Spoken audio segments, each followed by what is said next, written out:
Okay, everybody, welcome to the show. We got a ton of stuff to go over, so let's not waste any time and just jump right in. First of all, I know that there is a lot of things that are going on, but as a general reminder, and we talked about this yesterday, is to be hyper-focused on the things that you can change, not on the things that you can't change. We all know there's a lot of things going on in the Middle East. There's a lot of problems that are happening between multiple sides, and we don't know where things are going to pop off. And I am not a geopolitical expert, so I'm not going to weigh in.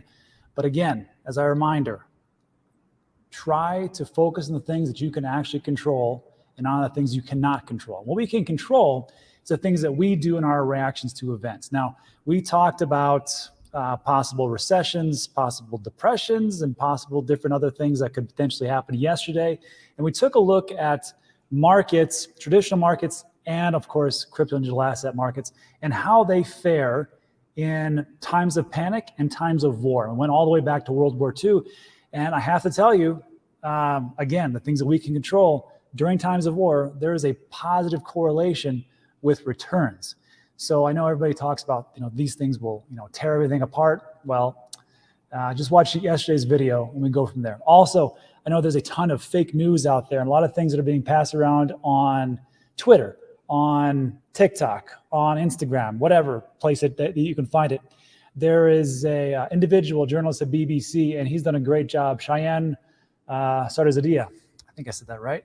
Out of the UK, and he takes a look at all these different, if you're looking at all these pictures and things that are really just going down a rabbit hole, first go and find this guy. And I linked him in the description, and he's debunked a ton of different things so far about what's going on.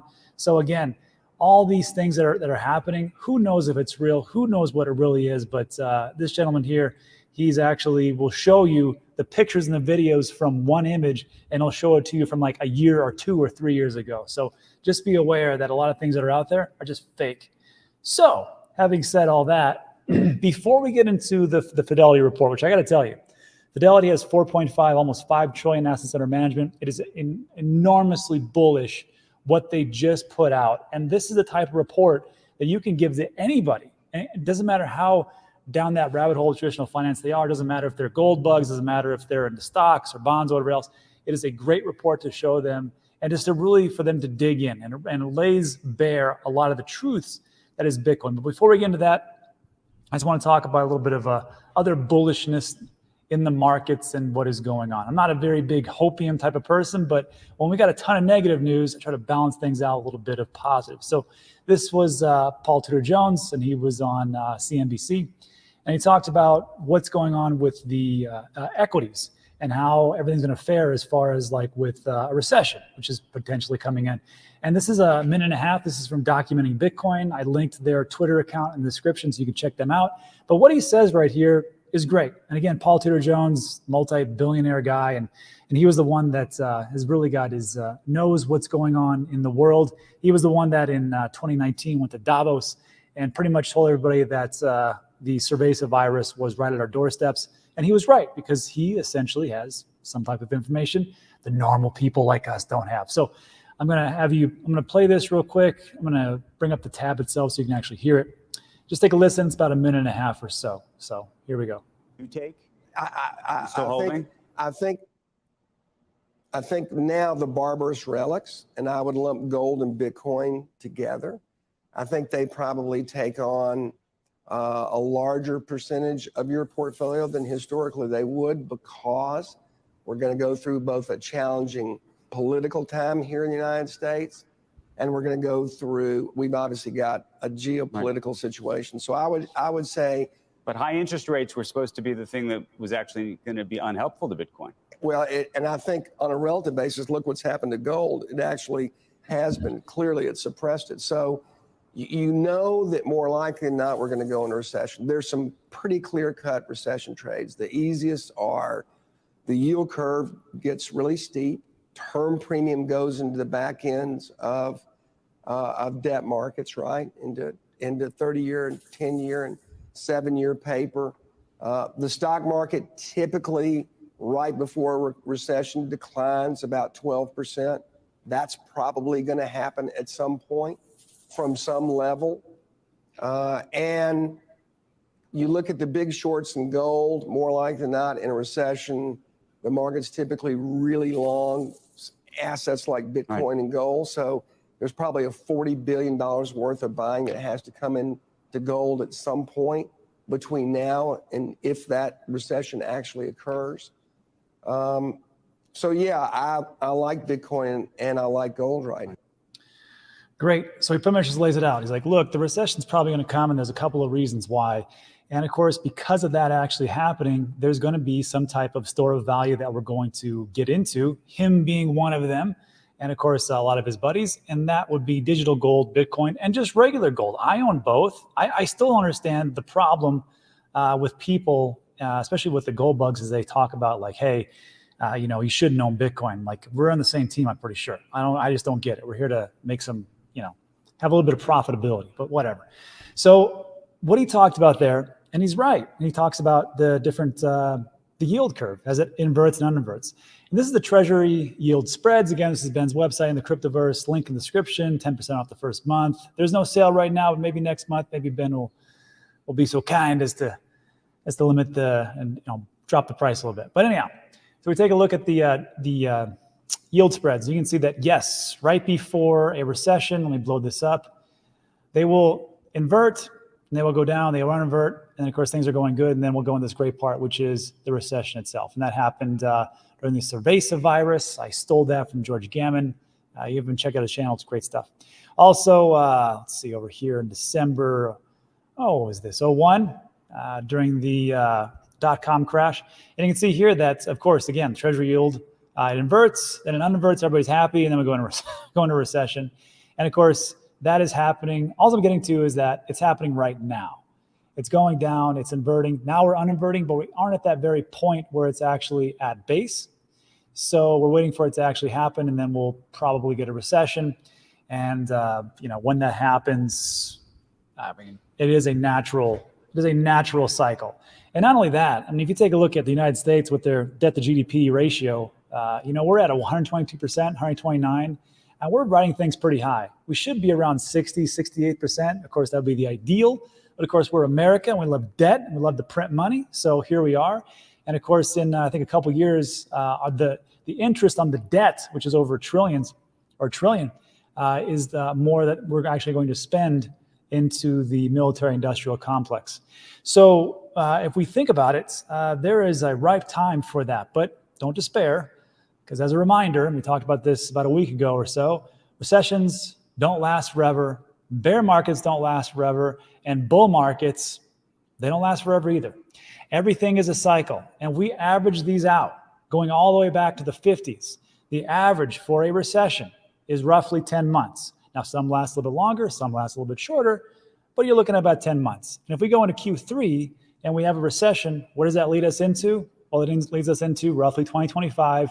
What happens after a Bitcoin halving? I think you know the answer. So, not to be outdone, Fidelity. This was a great report. It's 23 pages. I'm trying to breeze through this as fast as possible. I highlighted the good stuff, left out the kind of boring stuff, but I linked this document in the description. I'd love for you to share it with everybody who you think would actually be able to understand it a little bit. And here's what it says. And again, Fidelity, if this is what they're telling their clients, 4.5, roughly 5 trillion assets under management, I think we're in good hands. So this was released the end of September 2023, and just heard about it today.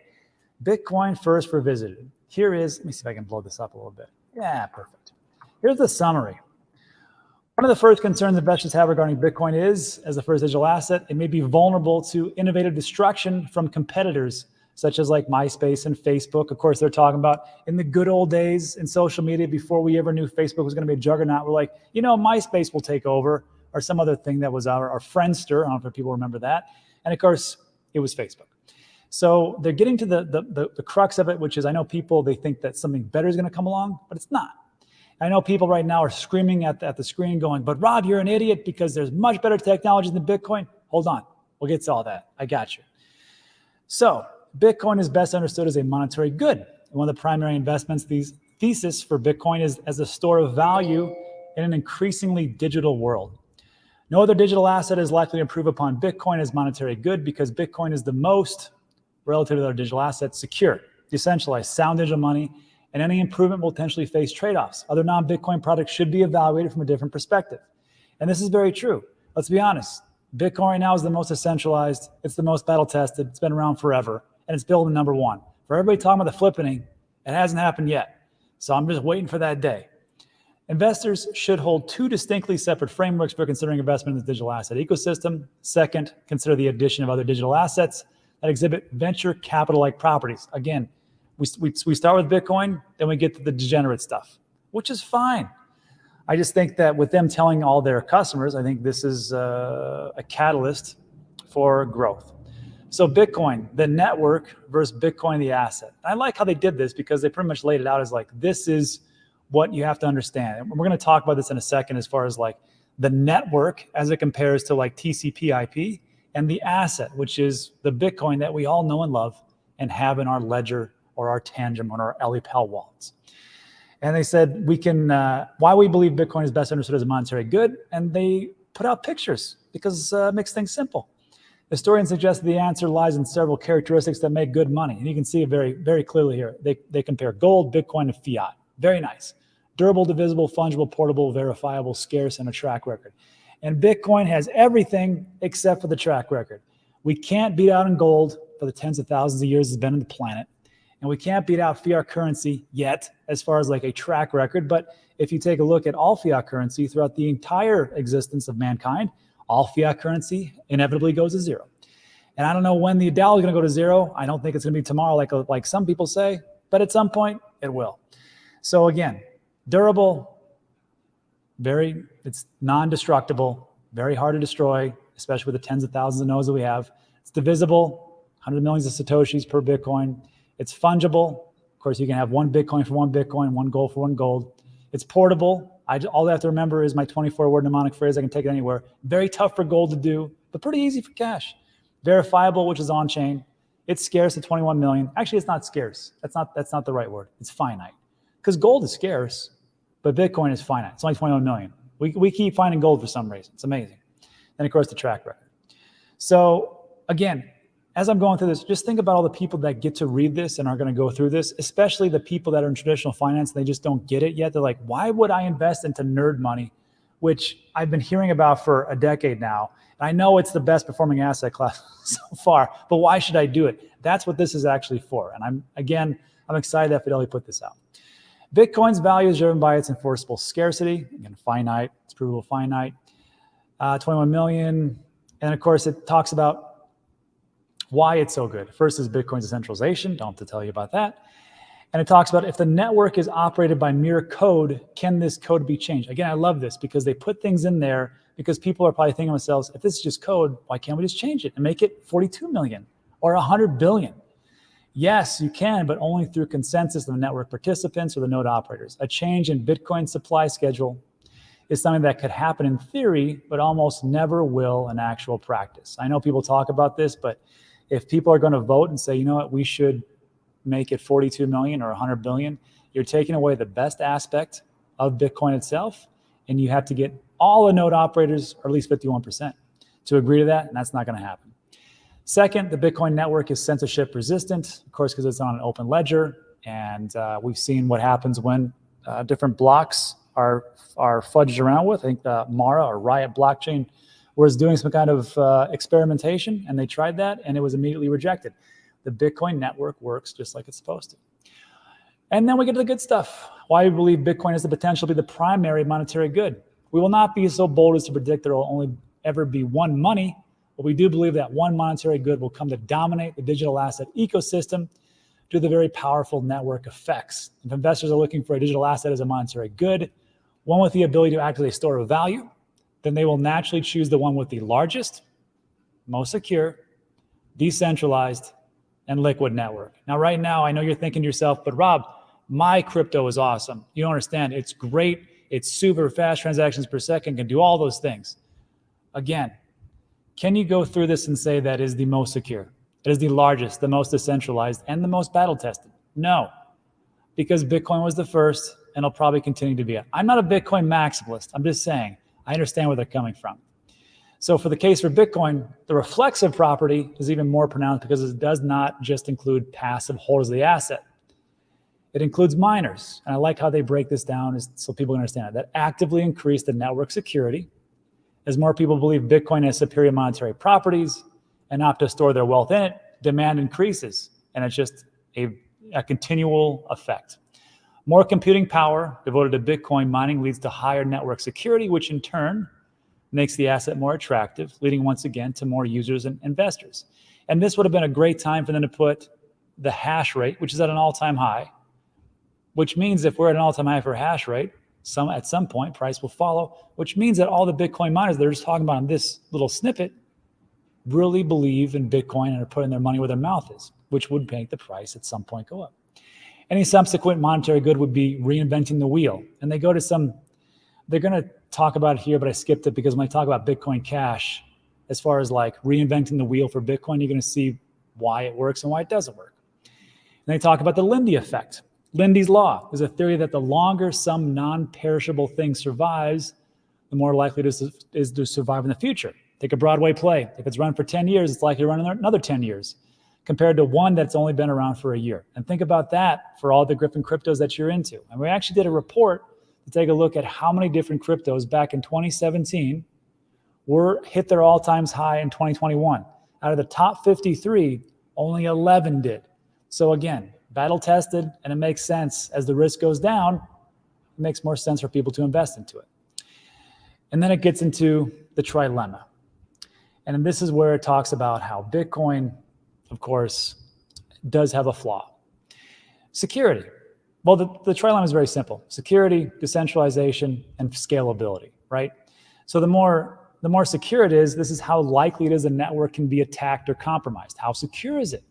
Bitcoin, the main concern is a 51% attack, which when I got in 2017, all the different miners and the nodes that were out there, it was feasible.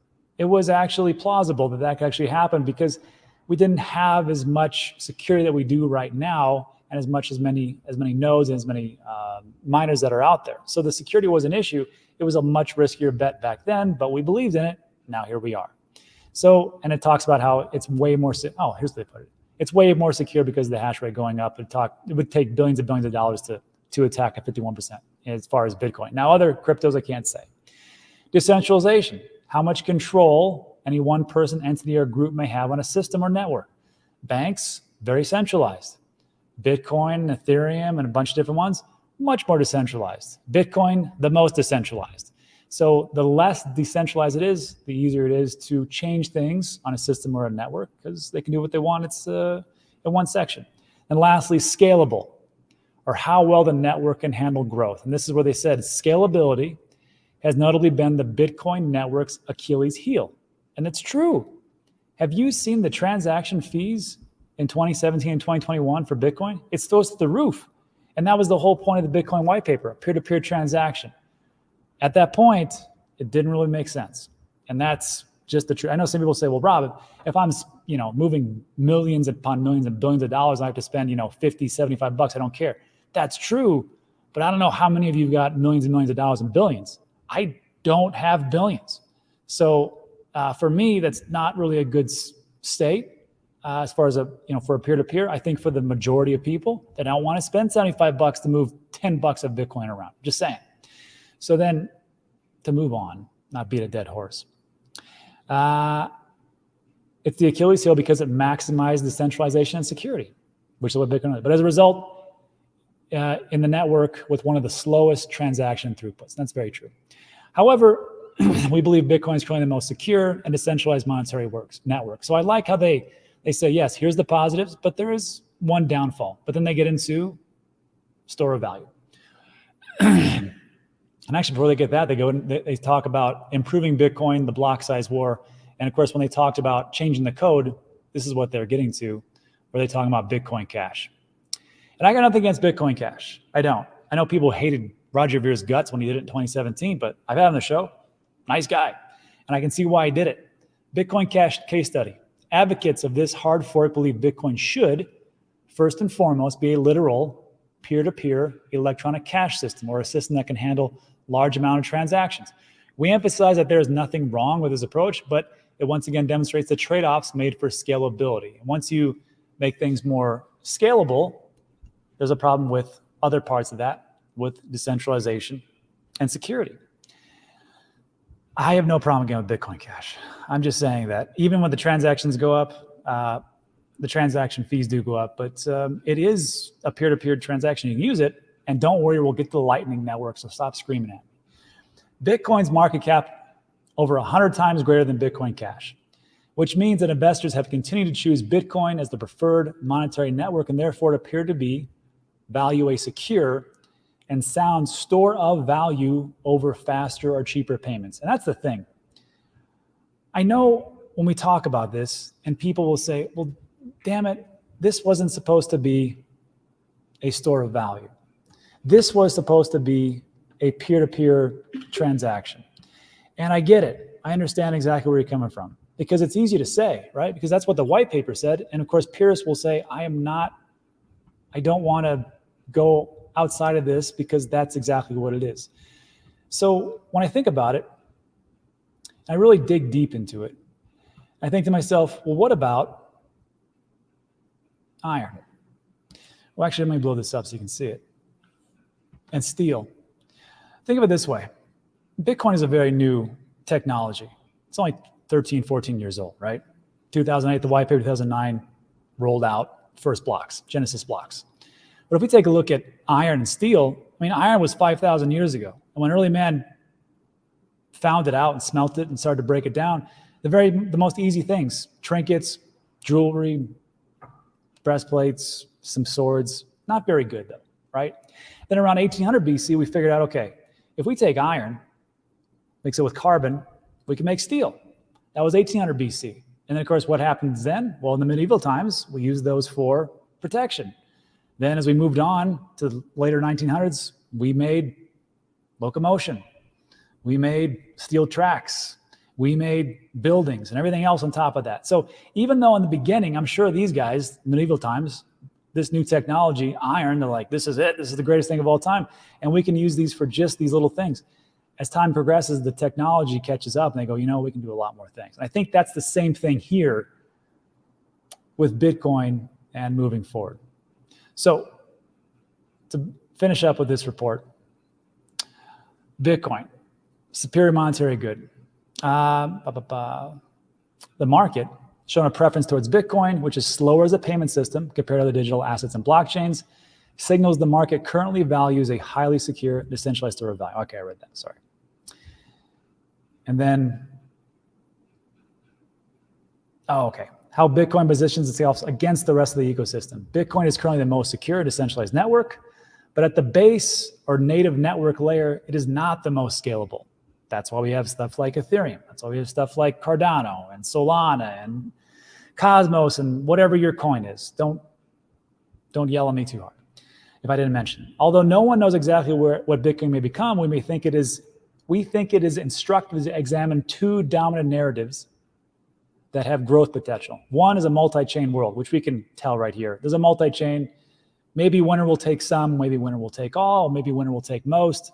But with Bitcoin, we kind of see what it actually is. And then, of course, on Ethereum, smart contracts, stablecoins, DeFi, NFTs, all that stuff, right? And, of course, there's other different chains. So it could be a multi-chain world. But they said something pretty interesting here. They said, just be careful with this multi-chain because people use tokens in an arcade for ease of use and utility and attribute value to them because they know they represent a certain dollar amount or can be traded for other goods and prizes. However, outside of the native arcade environment, the tokens have no value, little to no value. So again, think about that when you're investing into crypto and digital assets. I can't give you financial advice, but think to yourself, what's the utility here? What's really being used? And if I get out of this little system, is there any kind of value outside of this? This world leaves non-Bitcoin tokens battling to prove other viable use cases. Yeah. And then a winner-take-all or most world. Another scenario that could arise would be the ability for apps and scaling solutions to be built on top of the base layer or layer one. If apps can be built on top of an existing blockchain network, rather than be forced to start a new network, users would arguably want to build on top of the strongest, most secure network out there. And this is what Adam Back's always talking about that I couldn't really understand until I read this. Bitcoin is arguably the most decentralized and immutable blockchain in existence. It appears as a prime candidate to be one, if not the main winner. And this is how they compare it. And it's beautiful, I did it. TCP/IP is the internet's base layer. Provides the perfect example. TCP/IP is an open source base layer for communication to flow through and subsequently applications and content on top of which it was built. TCP/IP protocol is not owned by anyone. It's open source. Allows the internet for a flow of information. Does not allow ownership of the base layer. We can see right here, TCP/IP was created. I was around that time. And what was built on it? Everything that you see right here. YouTube, Facebook, Amazon, Google, Apple, Netflix, all the Web 2s that are out there. But you couldn't own the base layer. But you could build on it. Ownership is only possible for the applications and technology construction on top of it, right? Ownership of the base layer is possible in the digital asset world. So again, the base layer will be Bitcoin or whatever layer 1 is 0 that you got. Then there's Bitcoin, the actual network. And you can be a part of that too. You can be a miner, you can be a node operator, or you can build on top of that with something like Lightning.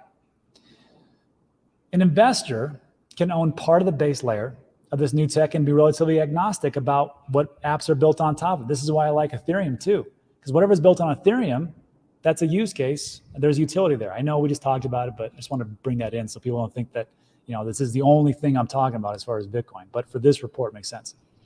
It will be akin to being able to own the base layer of the internet and getting exposure to all the innovation built on top of it, Google and Amazon, without having to try to pick specific winners. Wouldn't that be awesome if you could own TCP/IP and then everything that's built on it, you get some kind of cut back? Whew, good thing you were early, right?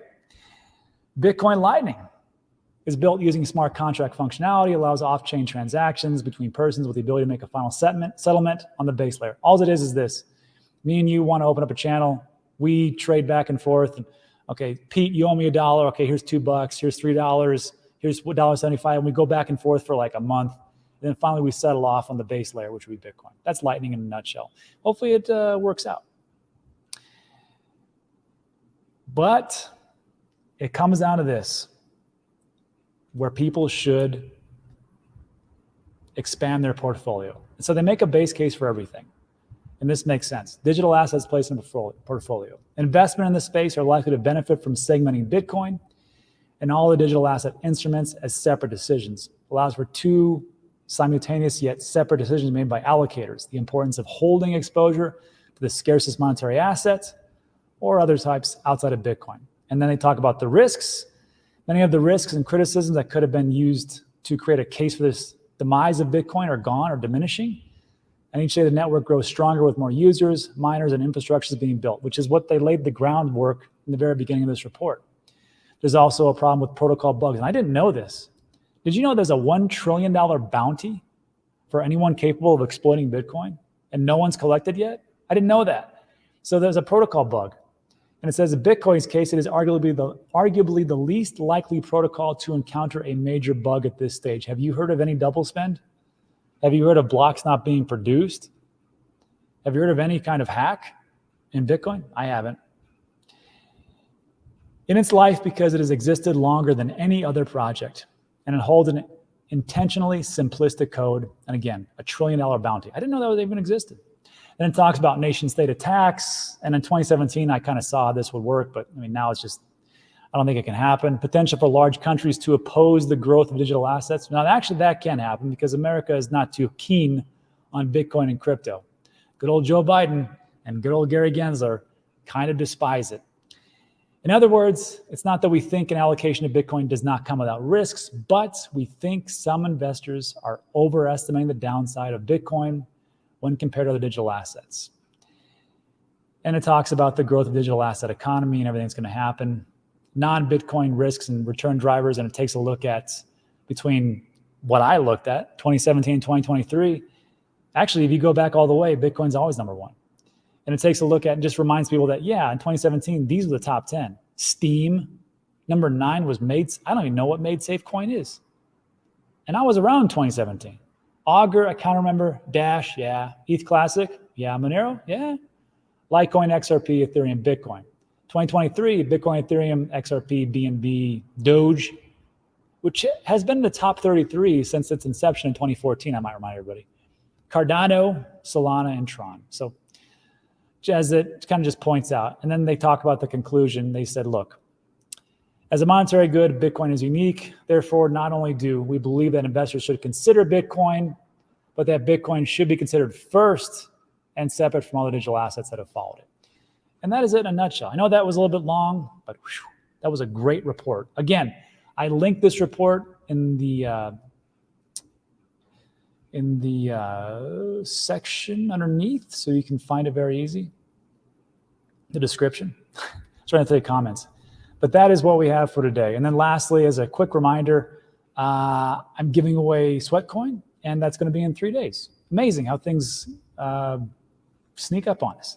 So we're going to have the giveaway on October 13th, or excuse me, the cutoff is October 13th. I guess it's on today.